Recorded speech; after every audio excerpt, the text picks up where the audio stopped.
She has this way of of giving, to me anyway, words that I didn't know I could iterate, I guess, or words that I could never put together comprehensively but have felt. She has a way of, putting your feelings into words without you even knowing that you needed that.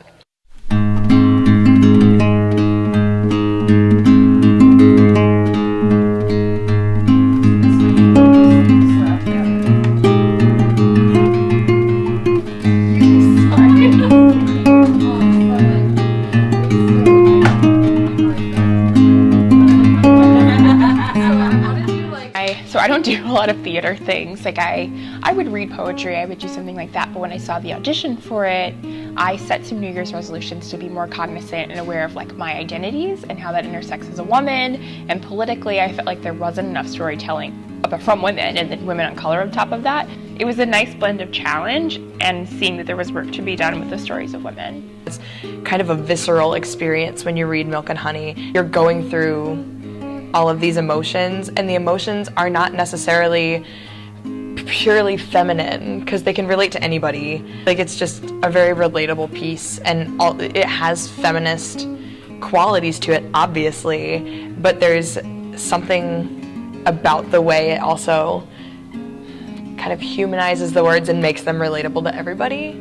Kind of equalizes everybody in the room. I was really moved by just the beauty and the truth of her words, and then it just so happened that they were doing a production based on this, so I just kind of went for the opportunity just because I think it's so important to kind of amplify the female voice, and I mean especially now, and especially having an intersectional female voice. So I think that's really important to make sure those stories are being told. And we are kind of supporting other women and lifting them up by sharing their stories and making them feel welcome and able to do so. I have been pretty passionate about feminism since I came to college, pretty much, as I've become a student, more a student of the world, I guess you could say. I've just been paying more attention to serious issues that exist in our society, especially inequalities. I have been really paying attention to the underrepresentation of women in both film and theater and just art in general, and then the lack of female voices in art.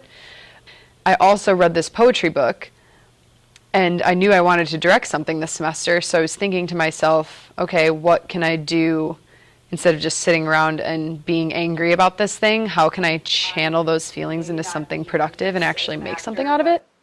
I've been in plenty of shows where I understand how this can be a lot in your brain, and it's a lot physically and emotionally. It's so much brain power is going into this at once. So you can believe me when I say that I understand what that feels like and that you are challenged.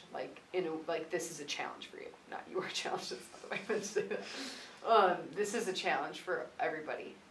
And I think that you guys are doing a good job, but I know the potential you all have individually and together as a unit, and It's really cool to work with all these girls because not all of us come from a theater background. A lot of us come from really different places in the university and in life, and I think that's super cool to be able to work on a cast that does that. Here you get just so many different perspectives of feminism. I've learned so much more about intersectional feminism. All of these girls are sometimes so much more woke than I am. So it's very interesting to hear their perspective and learn. I've learned so much from them. This production has given me a voice that I haven't necessarily used quite yet. I wanted to do something that was noticeable but also effective to me, and I think theater is the exact way to do it. Staging this is the exact way to do it. And learn to kiss me with your eyes closed. Something about that phrase, something about how I have to be unlike the women I call sisters in order to be wanted, makes me want to spit your tongue out. I was a little on the fence as a graduate student who works with college students to be in such a production that had some slightly provocative lines and something that's a little edgy. But I was talking to someone, and I think women think of this more often than men do, of little things that we do are provocative. Clothing that you wear instantly becomes provocative. Talking about sexuality is provocative. And these are things that everyone is doing. Why do you feel like it's so taboo? Especially as a feminist, too, of like, I truly think that I'm equal to men and that we're all equal. Why would I feel so hesitant about doing something? So that was one of the reasons. And I think it's really important, Ruby Carr being a woman of color, of sharing a narrative of a woman of color, and us being able to celebrate that together is really meaningful to me.